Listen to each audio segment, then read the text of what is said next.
está conectado. El auténtico cuidado de nuestra propia vida y de nuestras relaciones con la naturaleza es inseparable de la fraternidad, de la justicia y la fidelidad.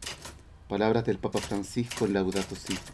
Bienvenidos y bienvenidas a contemplar historias cotidianas de personas, de lugares, de experiencias en torno a un valor que sostiene la vida en común. Soy Ariel Reyes Zuleta, y estos tiempos de conexión. Hoy vamos a conversar con Roberto Ríos, ¿no? Jefe de Identidad y Cultura en Duoc UC, sobre un valor urgente y profundamente humano. Vamos a hablar de la paz, ¿ah? Especialmente en este tiempo pascual, ¿no? Cuando el resucitado se acerca en medio de los discípulos, ¿no? Con miedo, y les pronuncia esta palabra: la paz esté con ustedes. Bienvenido, Roberto. Gracias, Ariel, por la invitación. Nuevamente aquí, disfrutando de esta conversación, Sí. que uno dice, en la conversación después del almuerzo, es como la conversación profunda, Sí. ¿verdad? De temas que son de verdad importantes. Sí. Hoy día, con el tema de la paz, en este tiempo de tanta virulencia, ¿no? Y de violencia social, escolar, mundial. Entonces, creo que es importante hablar de este gran valor y este gran don que es la paz. Sí. ¿De qué hablamos cuando hablamos de paz? ¿De qué hablamos cuando hablamos de paz? Mucha gente cree que la paz es ausencia de guerra, ¿no? Ausencia de conflicto. No, la paz es algo que surge del interior del ser humano. ¿Ah?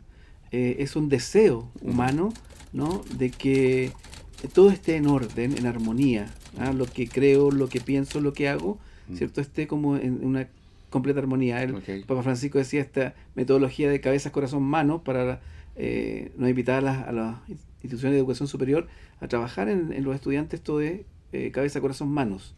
Que lo que pienso esté en coordinación. Cuando nos persignamos. Claro. En el fondo es que lo que pienso, lo que hago y lo que siento estén en armonía. Eso es paz, ¿no? Y puede ser interior, puede ser social, puede ser familiar. Entonces, no es ausencia de conflicto, no es ausencia de guerra, es un don.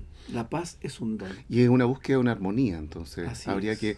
los obispos de Chile han recordado recientemente, Roberto, que la paz es una exigencia moral. Y me gustaría preguntarte ellos dicen que debiese estar fundada en la justicia, en la verdad y la caridad.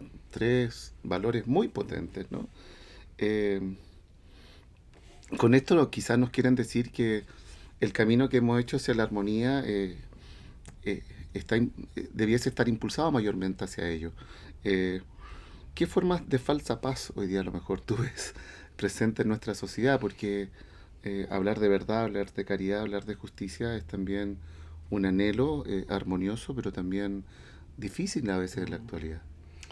Mira, cuando los obispos de Chile se refieren a la justicia, no es solo la justicia de juicios justos, sino que también la justicia distributiva, la justicia de erradicar la pobreza, de preocuparse por aquellos que son nuestros hermanos que están más necesitados, ¿no? Cuando habla de la búsqueda de la verdad, obviamente en el lenguaje cristiano es buscar a Jesucristo. Él cómo hizo las cosas, de qué manera nos permite, ¿cierto? Él se presenta como la paz. ¿Ah? Claro. La paz les dejo, mi paz les doy, dice en Juan 14, ¿no? Entonces, Él es el príncipe de la paz, ¿no? ¿Cómo buscando este camino, verdad y vida que es Jesucristo, podemos encontrar caminos de paz, podemos encontrar caminos de verdad y podemos encontrar caminos de justicia? Yo creo que ahí los obispos no se equivocan al promover la justicia, ¿cierto? La caridad. Finalmente es vivir desde la primera vocación humana, que es el amor. O sea, cuando hablamos de formas falsas de paz, es cuando olvidamos que tenemos al lado a alguien. A alguien que no es cualquiera, es tu hermano. Es tu hermano. No es un otro al cual yo lo veo, te digo, cuando yo veo a alguien sufriendo, Sí. no puedo pasar de largo de ese dolor, ¿no? Sí. Es la parábola del buen samaritano, ¿no? Sí. Es quien se detiene a Sí. curarle las heridas Sí. y a dejarlo encargado para que lo cuiden, ¿no? Entonces, si hay hermanos que lo están pasando mal, quiere decir que no hay paz, que no hay justicia. Tremendo, porque uno empieza a leer como la paz bíblica, ¿no? Y como que esto que dice Jesús, esta certeza también como que nos moviliza, porque nos implica cierta conversión también, ¿no? Jesucristo nos plantea, ¿no? Él es nuestra paz, pero ¿cómo podemos hacer esta reconciliación que se conecta con el perdón, con la misericordia, con practicar la justicia con los demás? Eh, hoy, Roberto, ¿qué camino tú percibes que debiésemos, eh, no sé, Mm. acrecentar? Quizá hay muchos que están haciendo muchas iniciativas, ¿no? Pero hay Fíjate algo... que a mí me preocupa mucho y creo que es de las cosas fundamentales que hay que hacer hoy, es preocuparnos de la familia. Es ahí donde uno aprende a vivir la paz, Mm, a vivir en comunidad, ¿no?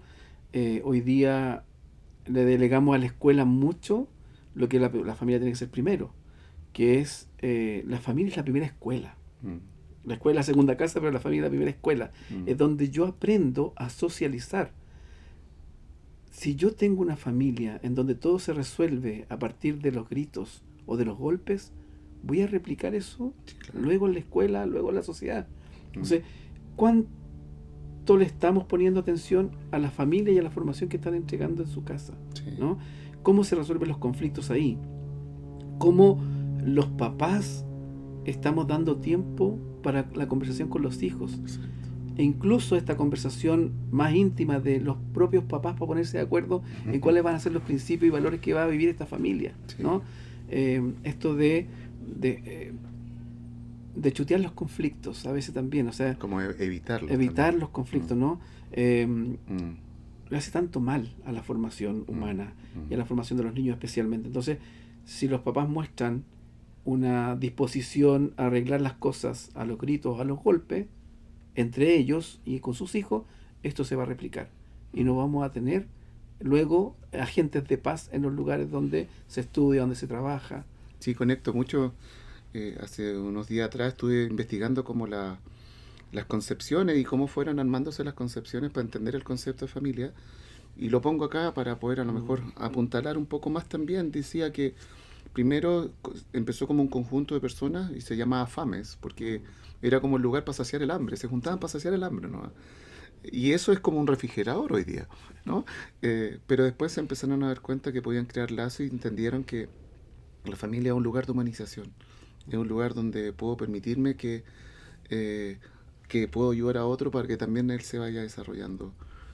Refrigerador, hogar, ¿no? Como que, ¿qué te parecen esas dos imágenes hoy día? Bueno, algunos hoy día ocupan la casa como un hotel, digamos, van a dormir y a comer nomás, ¿no? No, pero claro, o sea, el concepto de familia un poco más grande también en el sentido de donde te sientes amado, donde te sientes protegido, donde están cubiertas tus necesidades de comida, techo y abrigo, ¿no? Pero va más allá, o sea, es el lugar donde por primera vez un sujeto o una persona aprende a relacionarse con otros, ¿no? Con un otro que puede ser el papá, la mamá o hermano. Hoy día hay menos hermanos, hay muchos hijos únicos, pero también, o sea, este concepto de familia un poco más ampliada con los primos, los tíos, cuáles son los ritos familiares que hay. Nos juntamos en familia a compartir. Mi familia, mi papá, mi mamá o quienes formen parte de mi familia, mis cuidadores, me enseñan a relacionarme. O, bueno, digo, como fui director de colegio también, esto de si un compañero te pega, pégale de vuelta. Claro. O si un profesor te llama la atención, yo voy a defenderte aunque el profesor tenga la razón. Hoy día hay mucho de eso.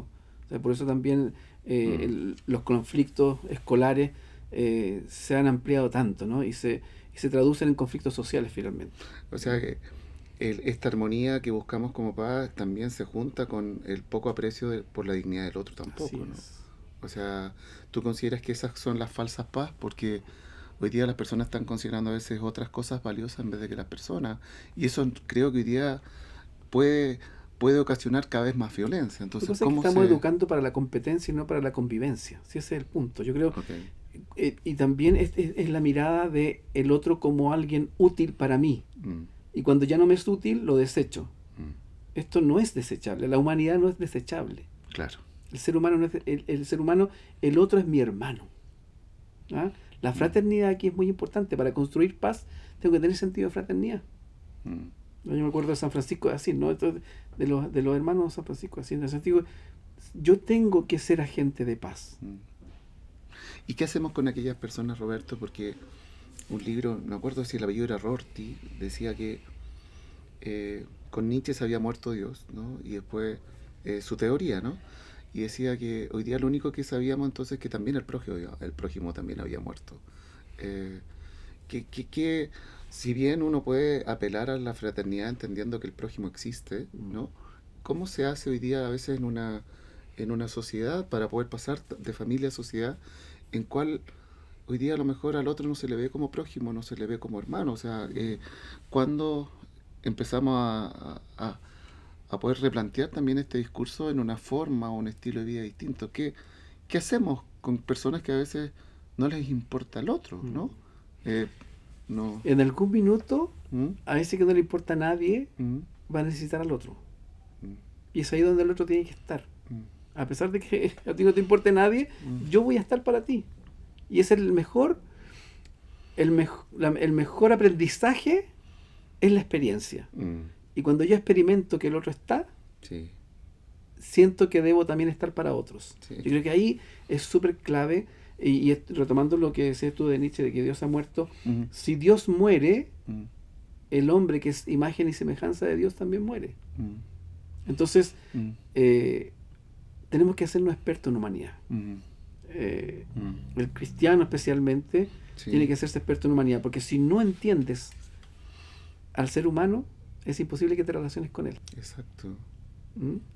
Y es más, o sea, si no amas al ser humano, es imposible que te transformes en su hermano. Es un tremendo desafío, pienso aparecía el otro día en el diario como los 5 tipos de personas que hoy día tenemos en los colegios o también en los establecimientos educativos que mayormente son propensos a generar violencia. Y unos son los que se aíslan, otros son los que están muy metidos en el celular, ¿no? Otros los que tienen un dolor gigante y que no tienen con quién compartirlo. Como que de algún modo quedan como ocultos. ¿Percibes algo, Sí. algo así similar o no? Bueno, en el trabajo en educación, yo trabajo en educación superior en el DUOC, estoy a cargo del área de identidad y cultura, y no es solamente con los jóvenes, también con los adultos. Y esos adultos replican con sus hijos también lo mismo, ¿no? Esto de estar llamados nosotros, los cristianos, a poblar soledades también. O sea, a descubrir en el otro qué le pasa, por qué actúa así, quizás en el trabajo por qué no está rindiendo de tal manera. Es ser capaz de acercarte al otro, de conocer su historia, de conocer su profunda humanidad, como versa una oración tan bonita de Belén Educa, ¿no? Conocer su profunda humanidad, ¿no? En sentido de que ¿qué habita en esa persona? ¿Quién habita en ella? O si no hay nadie habitando en ella.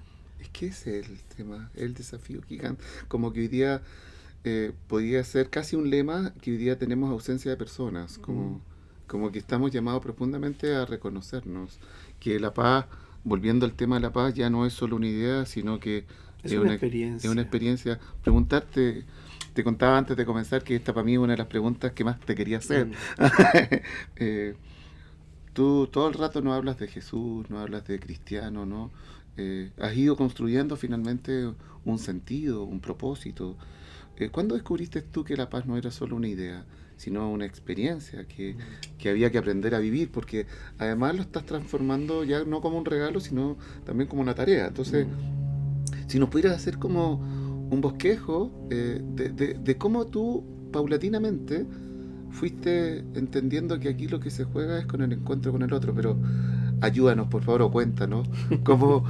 Cuéntanos un poquito cómo fuiste resolviendo eso, porque no te la estás jugando por una causa, no te la estás jugando por una idea, te la estás jugando por una experiencia. Cuéntanos, ¿de dónde brota ese anhelo de paz? Tiene que ver con la historia personal, ¿no? Sí. Entonces, primero decir que la paz como la fe es don y tarea, ¿ya?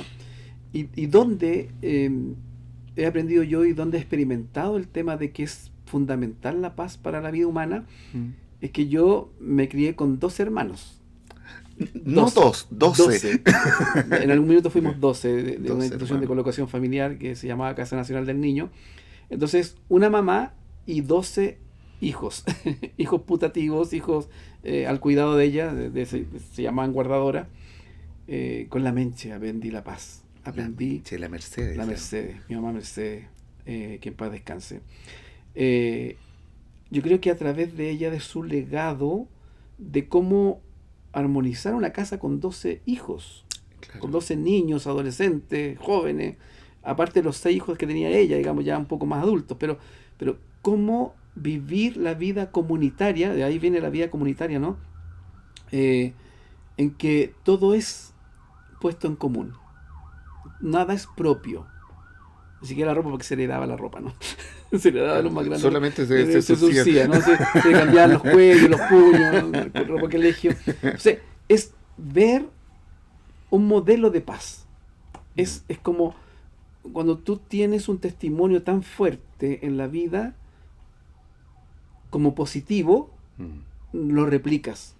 Ojo que también ocurre con lo negativo. Sí, claro. ¿Ya? Entonces, claro. Cuando tú tienes un modelo positivo, lo quieres replicar luego. Yo hoy día tengo 5 hijos también, con la Cecilia, que le mando un saludo a mi señora, que siempre me dice, oye, no me mandas ese saludo.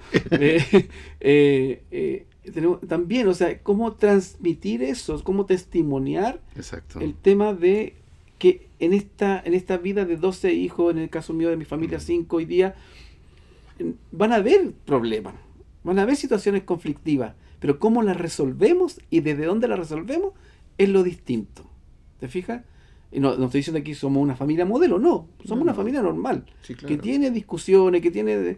pero ¿cómo las resolvemos? ¿Desde dónde las resolvemos? ¿Desde la búsqueda de la paz, desde la vivencia del amor, o desde la agresión, desde la descalificación? Claro. Y tenía que ser una armonía en que todos pudiéramos entender que andamos buscándola juntos. No solo lo buscaba uno, sino que lo buscaban entre todos. Es que tiene que ser declarada. ¿Y cómo lo hacía la mamá Menche para ir logrando esa sintonía y esa armonía? Porque... yo no sé, es que como un milagro, en el fondo. Mira, yo creo que es milagroso cuando hay un cimiento de confianza en la providencia de Dios y en su misericordia. Yo creo que las cosas funcionan.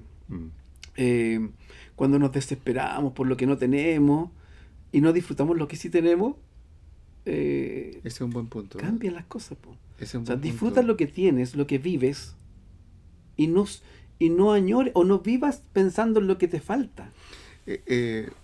Hoy día eso se llama ansiedad, ¿no? Sí, no, y provoca salud mental absoluta. En el fondo, hoy día eso es como el pan de cada día.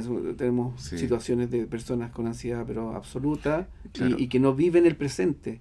Esa incertidumbre de futuro le genera y le impacta hasta el presente, ¿no? Lo que pasa es que además hoy día también en la sociedad nos lleva a vivir del deseo de, y no desde la realidad que tenemos. ¿Cómo podríamos pasar a esa noción de deseo insatisfecho como urgencia, como necesidad, a otra dinámica que nos podría decir, mira, paz, reconocimiento en el hoy, sabiendo que de algún modo, a lo mejor no tengo todas las condiciones, pero puedo ir en busca de ellas? ¿Cómo consideras tú que podríamos ir nivelando? Porque ahí también atacamos, o más bien nos hacemos cargo de muchas personas que hoy día tienen problemas de salud mental en torno a esa lógica, ¿no? Sí. De que dicen que no tienen paz porque no tienen lo que desean, siendo que podrían vivir la paz desde lo que están viviendo. Lo que pasa es que ahí yo distingo siempre dimensiones de la paz, ¿no? La dimensión primero, la interna, la interior. O sea, y el Papa Juan Pablo II lo decía muy bonito en esa frase: la paz del corazón es el corazón de la paz. O sea, si mi corazón está en paz, mi entorno va a estar en paz. Mira. ¿Ya? Esa es la dimensión interior, que bueno, para los que somos creyentes, la oración, la reflexión, el discernimiento, ayuda mucho, la paz interior. Luego, la paz en la familia, la dimensión familiar de la paz, ¿verdad? Cómo yo la vivo en la familia, ¿no? Sí. Cómo la familia educa en la paz, como primer garante de la educación de los hijos, ¿no? Luego, en la escuela, la dimensión más social de la paz, ¿no? Cómo yo comparto y no compito con el otro, ¿sí? Ahí hay que revisar el tema del rendimiento escolar, de cómo a cada uno se le exige según su capacidad y no según los estándares normativos, te digo yo, el tema del CINCE. Estándares internacionales. Claro, estándares. Ya. Entonces, Claro. como yo le exijo a cada uno según su capacidad, más que por su... Y luego está, la escuela como primer espacio social, luego está la sociedad, ¿no? El trabajo, el país. Un país enfermo se nota inmediatamente en sus niveles de estrés y de salud mental. Y como también la publicidad hoy día nos invita a consumir y no a vivir. Entonces yo creo que esas dimensiones son fundamentales. Bueno, y después está la dimensión eclesial de cómo vivo la vida comunitaria, ¿no? Sí, claro. Entonces, hay caminos de paz, hay que buscarla, ¿no? Hay que enseñarle a los niños y a los jóvenes a buscar la paz. A los que están trabajando también hoy día, cómo son las relaciones laborales, cómo son las relaciones del trabajo. A veces la competencia te hace pisotear a otro. Sí. Entonces también eso, creo que la paz es siempre lo repito, es un don y también una tarea, ¿no? Y como don me pertenece cuando la practico. Exacto. No cuando me la guardo, ¿ya? No, yo estoy súper bien, yo no le hago mal a nadie. Hay mucha gente que dice eso, no le hago mal a nadie. Ya, pero ¿cuándo hace el bien? ¿A quién le hace el bien? Claro. Esa me gustaba mucho que alguien me decía alguna vez, mira, no importa lo que hagamos, pero tenemos que estar orientados hacia el bien. Sí, buscar el bien común. O sea, tenemos que estar orientados hacia el bien. Si nosotros nos aplicáramos a buscar el bien común, encontraríamos la paz. Uf. ¿Sabes que cuando te escucho me motivo así? Me motivo mucho. Sí, me motivo mucho. Pero miro y la realidad de tantos niños, jóvenes, adultos que no han comprendido esta certeza, o sea, a nivel... Y a lo mejor no la vas a ver tú, pero así como el sembrador, hay que sembrar en la orilla del camino, en los espinos, en las rocas. Alguna caerá en buena tierra. Entonces ya, claro, el trabajo del sembrador es sembrar. Sí. Luego vendrá la cosecha. En educación pasa esto, uno siembra. No siembra. Y nos ves finalmente la cosecha. A no ser que te reencuentres con un exalumno que te diga, profe, gracias. Me pasa mucho. Profe, yo a veces no me acuerdo de las caras. Entonces, a partir del relato, yo voy, ya me acordé de quién es. Entonces, gracias. ¿Qué te dije? No sé, no me acuerdo, pero te escuché. Te di espacio, me vinculé contigo. Los vínculos nutritivos generan paz. Sí, esa sería como una hermosa invitación, o sea, empezar a buscar a aquellas personas que nos cultiven y nos nutran, ¿no? Como que necesitamos tener personas o una buena lectura, una buena música, algo que vaya generando esa paz, ¿no? Sí. Lo que pasa es que además hoy día es todo tan inmediato, todo está a un clic, ¿no? Entonces nos acostumbramos a vivir así, pues a un clic. Y si no me resulta, me voy, o lo dejo. Descarte todo el rato. Descarto, claro, la cultura del descarte, ¿no? Entonces, bueno, el tema del teléfono, ¿no? Es como que acerca a los que están lejos, pero aleja a los que están cerca, digamos. ¿Cómo? Entonces, también, como yo regulo, como yo invito, como yo también doy testimonio, lo vuelvo a decir respecto de mí mismo, te fijas, sí. A veces también estoy muy metido en el tema y como que no capto lo que está pasando alrededor. Claro. Y eso es lo peor, que en el fondo te metes tanto en ti mismo que en el fondo pierdes de vista la comunidad. Claro, y entonces en vez de intimidad, ensimismamiento. Así es. Entonces súper complejo. Y cuando yo vivo mirándome el ombligo o mirando el celular, ¿cierto? No me doy cuenta de lo que está viviendo el otro, lo que está sintiendo el otro, lo que está necesitando el otro. Entonces no trabajo por la paz. Lo que necesitamos son más experiencias. Tú nos hablaste de tu casa, ¿no? Con tus 12 hermanos. En tu infancia o en tu juventud, ¿no? ¿Qué otros lugares o experiencias marcaron o te empezaron a enseñar esta manera de comprender la paz? ¿Conectas con alguna experiencia de colegio? Yo me acuerdo, parece que tú fuiste scout también, ¿no? Bueno, mira, lo que pasa es que, claro, a partir de la experiencia comunitaria de tantos hermanos, ¿no? Sí. Teníamos que tener actividades.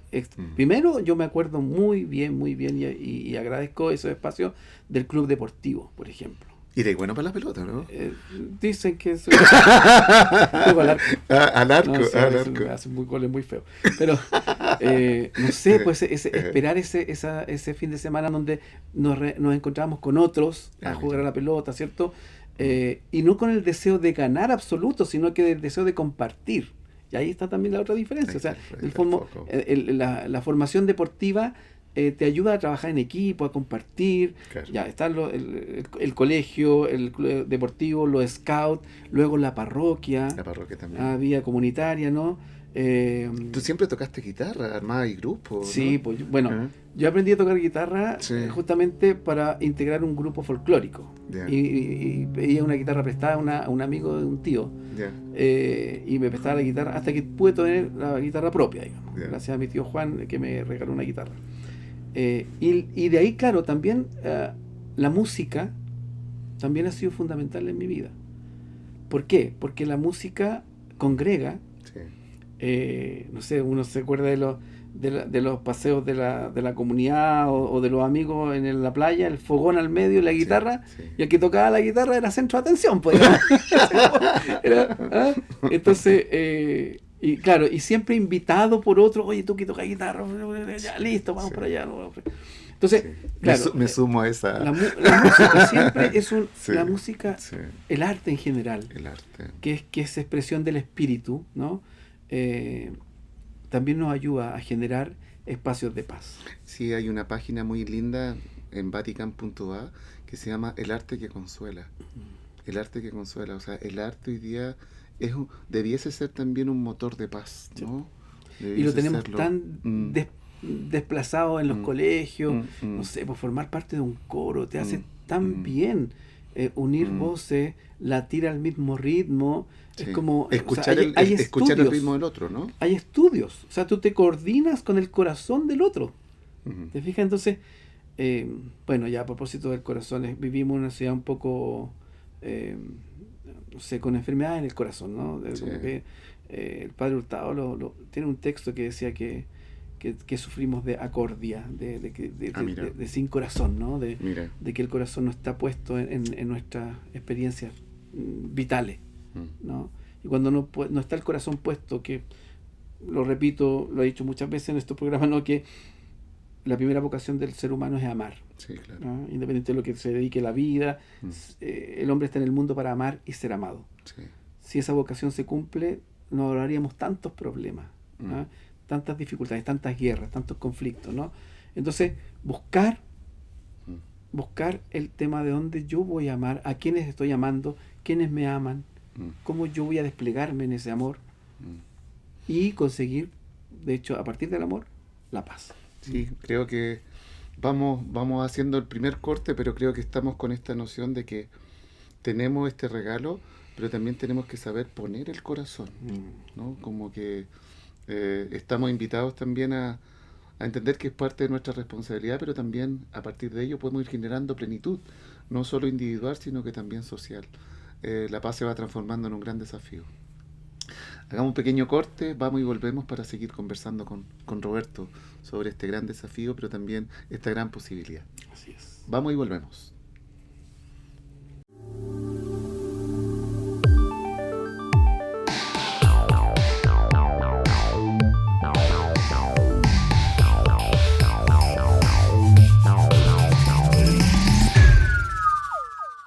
Estamos de vuelta acá en Tiempos de Conexión, estamos con Roberto Ríos. Hemos ido conversando este rato de cómo la paz fue tomando forma también en tu historia, ¿no? Y cómo ha ido, de algún modo, generando tu proceso de profesión y de profesionalidad. Primero una mirada hacia ese lugar, cómo desde la profesionalidad, que es un poco lo que también estás trabajando estos días, ¿cómo juntaste la dignidad, cómo juntaste el bien común en tu ejercicio profesional? ¿Cómo eso ha ido también alimentando una experiencia de paz? Sí. Bueno, las cosas que uno hace van cuajando, digamos, desde la experiencia personal y de la experiencia comunitaria, van cuajando, diría yo, casi como un camino intenso, virtuoso, ¿no? Sí. El círculo virtuoso que uno dice, ¿no? Mm. Sin exención de dificultades, pero yo creo que también aprovechando oportunidades. Yo estudié en un colegio industrial, porque nuestra situación económica... ¿Qué especialidad estudiaste? Mecánica de máquinas y herramientas, en el Liceo Industrial de Puente Alto. Mira, mira, qué bonito. Claro, pero desde ahí surge con el trabajo también parroquial esta como vocación a la educación, siendo catequista de niños, de jóvenes. Y entonces, claro, uno dice, un chiquillo de un liceo industrial o técnico profesional difícilmente puede llegar a educación superior humanista, digamos. Y mi perfil siempre fue humanista. Yo hice práctica de mecánica y todo, lo pasé muy bien en eso, pero yo sabía que mi camino no iba por ahí. Mira. Y también surge ahí un llamado vocacional, ¿no? Entonces, ¿cómo me preparo para este desafío del futuro, ¿no? Y descubro el tema de la pedagogía en religión. Y ahí entro a formarme en el pregrado como profesor de religión, ¿no? Y de ahí vienen todos los desafíos posteriores. O sea, en el fondo, cómo va cuajando la vida cuando hay un círculo virtuoso, cuando también uno está dispuesto a aprovechar la oportunidad de servir, ¿no? Esta capacidad, bueno, también heredado de la mente, este sentido social. Mi mamá fue muchos años dirigente vecinal, presidente de la Junta de Vecinos, vitalicia, digamos, que 50 años siendo presidente de la Junta. Entonces, cómo ese trabajo uno lo mira como un niño no es tan consciente, pero después cuando ya es más adulto lo hace consciente, como el trabajo por el otro también repercute en la paz, en este trabajo de la comunidad vecinal, cómo buscar el bien del otro, cómo meterse en la dirigencia del club deportivo. Mi mamá se metió en la dirigencia del club deportivo para sacarlo adelante. Sí. Lo que había antes, que eran los centros de madre, también estaba ahí. Después creó un club de ancianos. O sea, cómo poner al servicio la vida provoca que finalmente, eso es sembrar, ¿no? Y uno después vaya cosechando en la vida esto, mira, trabajar por el ser humano, trabajar por el otro. Sí. Darme cuenta que el otro necesita y que yo necesito también estar ahí. ¿Tú captaste como el propósito finalmente? Viene tu mamá todo el rato. Todo el rato. Mi mamá, la mente es mi modelo de vida, digamos, mi modelo de vida. Viene todo el rato, sí. Todo el rato. Sí. Pero hay otra cosa que a lo mejor me gustaría hacer como un link con lo que está ocurriendo hoy día. Y que dicen que hoy día debiésemos trabajar mucho el propósito, también debiésemos trabajar acciones que vayan en relación con el propósito. Pero hay algo que está ocurriendo en la actualidad que tiene que ver con salud mental, con otro, que es la propia narrativa que uno se hace de sí mismo. Las personas hoy día, la narración que tienen de sí mismos a veces es demasiado acotada, demasiado restringida, ¿no? Por ejemplo, ayer le decía a mi hija, mira, hay que ser magnánimo, le decía yo. Y me decía, pero papá, ¿qué es eso? Sentirse humilde, pero también sentirse preparado para grandes cosas. Vivir esas dos dimensiones. Pero hay personas que hoy día la narrativa que tienen es de mucha violencia, de mucho dolor, muchas cosas, ¿no? ¿Cómo abro el panorama? Porque hoy día las personas se están narrando a sí mismos y muchas veces nos dijeron que los cristianos la narración que nosotros, este relato ya se había acabado y nos damos cuenta que esta narrativa no se ha acabado, ¿no? Está vigente completamente. ¿Cómo ves tú la sociedad hoy día en torno a esta narración personal? Porque termino con esto, ¿no? Tenemos líderes en la actualidad que están narrando escenarios que son confusos, que son convulsos también, y que eso también va generando un cierto tipo de propósito y acciones que distan harto de lo que es la paz, po. Sí. Entonces, ¿cómo podemos ir formando esta narrativa de decir, mira, yo puedo, pero lo que puedo tiene que ver con otro? ¿Tu experiencia qué dice en torno a eso? Vuelvo al tema de la familia, ¿no? Vuelve al tema de la familia. Porque en el fondo, si yo educo a un hijo discapacitándolo de la fraternidad, obviamente ese hijo no va a vivir la fraternidad. Claro. Si yo educo a un hijo diciéndole todo el rato que es malo para, claro, ese relato lo va a replicar, lo va a vivir, ¿ya? No soy capaz de. Exacto. ¿No? Por eso digo de la discapacidad social. O sea, vivimos en una sociedad que es discapacitada socialmente, ¿no? Entonces... Qué fuerte eso. Sí, pues. Sí, o Es sea, en el fuerte eso, fondo, que cuando o dices analfabeto social, en el sentido, no sé Mm. cómo comportarme con otros, porque no fui educado para comportarme con otros. Fui educado para ganar, fui educado para pisotear, fui educado para, o elegí esto para ganar plata y no para hacer un servicio. O sea, ojalá las dos cosas se junten, que yo tenga un buen sueldo y que tenga también la posibilidad de dignificar a la vida del otro Mm. y de paso dignificar mi propia vida. Entonces, el relato, Mm. ¿no?, de la familia, Mm. el relato del colegio, el relato de... No puede ser que, por ejemplo, no sé, pues tú llegas a la universidad y lo primero que te pregunten ¿en qué colegio estudiaste? Claro. Y eso marque tu relación con los demás. Mm. Me lo dijo mi hija Magdalena cuando en la primera semana de la universidad me dijo, me llamó la atención que todos se preguntaban en qué colegio estudiaste. Claro. Claro, como que hay un patrón, pero que no potencia la vida, po, Claro, o sea, sino en el que fondo lo anula, ¿no? la deterioras. En el La fondo, en el deteriora. fondo eso es analfabetismo social Mm. o discapacidad social, en el sentido de que no sé, no estoy preparado para vivir Mm. con otros, ¿no? Y eso, obviamente, eso se traspasa y yo vuelvo al tema de que es fundamental la primera escuela que es la familia. Pero tenemos tan descuidada la familia que finalmente estamos replicando modelos o estamos delegándole. Antes se le delegaba a la nana, hoy día se le delega A la al institutriz. teléfono. Claro, hoy día se le delega al teléfono, el niño llora, y le pasa el teléfono. El niño está aburrido, le pasa el... Entonces, ¿quién me está educando hoy día? Mm. ¿Dónde estoy recibiendo las primeras palabras? ¿Dónde estoy relacionándome por primera vez con otros? Claro, esos vínculos significativos que, Claro, como decías tú, yo no estoy esa- demonizando lo digital, No, en no, ningún pero sentido, pero sí tenemos que humanizar eso. claro, cómo generar realmente climas nutritivos y no tóxicos, pues, ¿no? Así es, así es. Eh, eh, ¿Qué hábitos tú cumples un rol y cumples también la intención de ir como aventurando nuevos hábitos, ¿no? A partir de lo que es la identidad y la cultura. ¿Qué hábitos concretos tú crees que debiesen como cultivarse en nuestras comunidades formativas? Pensando en comunidades formativas, el espacio educativo, pero también nuestra familia, ¿no? Y también los compañeros de trabajo. Y los compañeros de también, trabajo también. porque finalmente la identidad y la cultura, que son áreas que yo estoy viendo, tienen que ver, y aquí voy a citar a una colega en el sentido de que es nuestra manera de ser y hacer las cosas. No solo como seres humanos, sino que también como instituciones. Cómo soy como institución y cómo hago las cosas, qué me distingue, y eso me da identidad, ¿no? ¿Cuál es el sello que estoy yo proponiendo como institución de educación superior? ¿Cuál es el sello que estoy proponiendo como familia? Claro. ¿Cuál es el sello que estoy yo proponiéndome para vivir la vida, ¿no? Entonces, y en ese sentido yo creo que los hitos formativos tienen que ver con hitos fundamentalmente sociales. Que, no sé, pues, a un docente, que la clase no sea solo el contenido, sino que también sea recoger experiencias de los mismos estudiantes. Claro. Si yo hablo, no sé, pues estábamos hablando delante de preparar la clase del perdón. Lanzar la pregunta abierta: ¿en qué momento te has sentido perdonado? Exacto. ¿En qué momento tú has cedido y has perdonado? Ujú. Entonces, esa relación, bueno, me acuerdo mucho, yo soy ministro extraordinario de la comunión en la parroquia y me ha tocado algunas veces hacer responsos. Mira.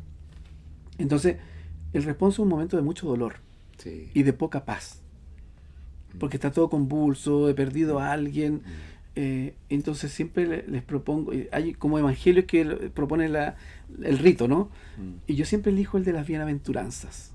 Entonces la pregunta después del evangelio y la reflexión con la gente es: ¿en qué momento, porque bienaventurado es feliz o dichoso, ¿no? ¿En qué momento, no sé, si tú te mueres yo te voy a hacer responsable, ¿en qué momento Ariel nos hizo feliz? Entonces la gente relata. Y ese Qué relato hermosa pregunta. provoca Qué, paz. qué hermosa pregunta. Y luego les cambio la pregunta: Mm. ¿cuándo vieron a Ariel feliz? Mm. Y también relato. Entonces se convierte un momento doloroso en un momento de sentido. Claro, y hay una nueva narrativa ahí. Hay una narrativa, porque en el fondo estoy fijándome no solo en el momento de dolor, sino que en la historia y en la acción de gracia que tengo que hacer por tu vida. ¿Te fijas? Que es ese, finalmente el cristiano cree en eso, en el fondo es cómo tú viviste tu vida y cómo impactaste la vida de otros para trascender, Qué hermoso para texto. resucitar. Qué hermoso texto ha ocupado. A mí también me maravilla y lo vuelvo a leer muchas veces. Siempre me cautiva la noción de presente y futuro que tiene la bienaventuranza. O sea, esa que diga felices los que lloran, porque serán consolados, es como reconocer, asumir mi historia hoy, pero saber también que hay una noción de esperanza. Y cómo podríamos, como cristianos, en esta noción de ir buscando la paz, saber que el dolor no lo evitamos, no nos enajenamos del dolor, sino que lo asumimos. Eh, esa comprensión tan vital que hace Jesús ahí en el monte, dice, mira, he descubierto lo que es ser felices, y le dice, felices los que lloran porque serán consolados.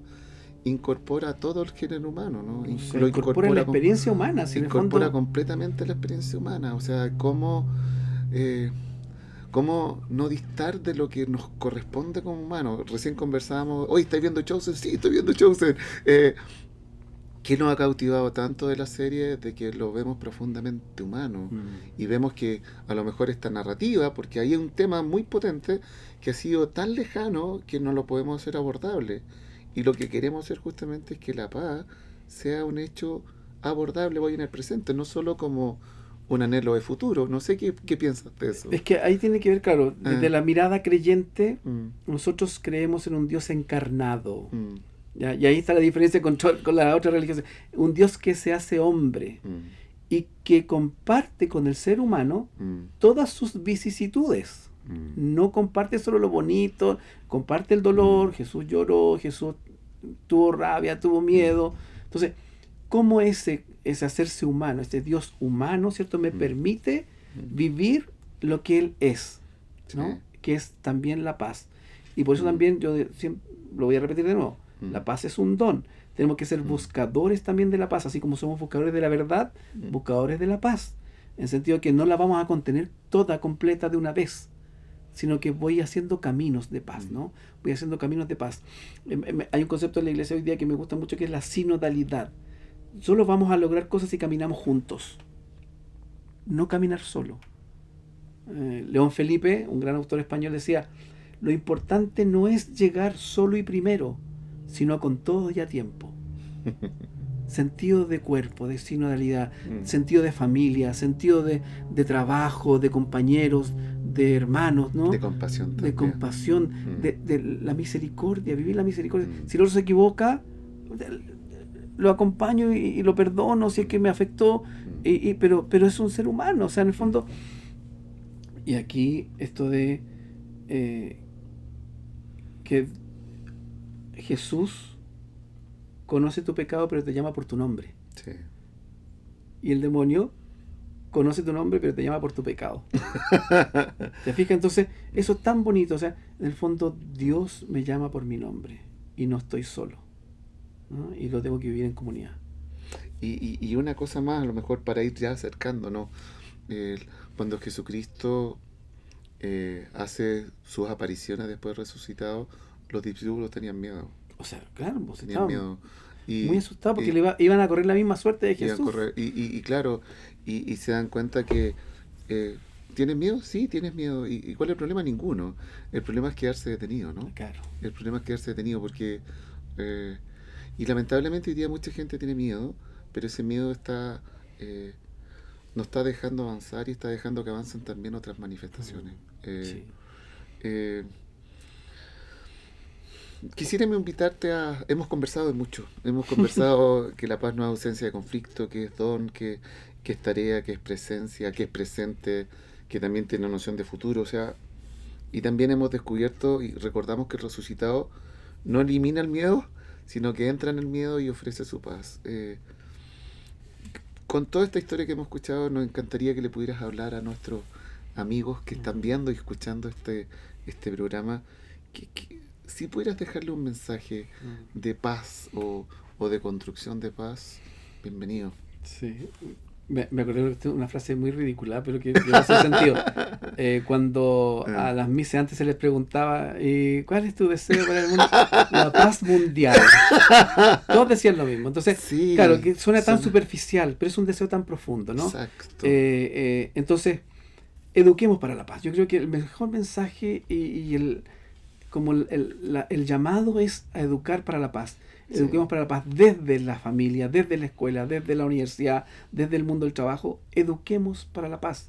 Hoy día en los colegios está este tema de la convivencia escolar. ¿Y qué busca la convivencia escolar? Obviamente busca la paz.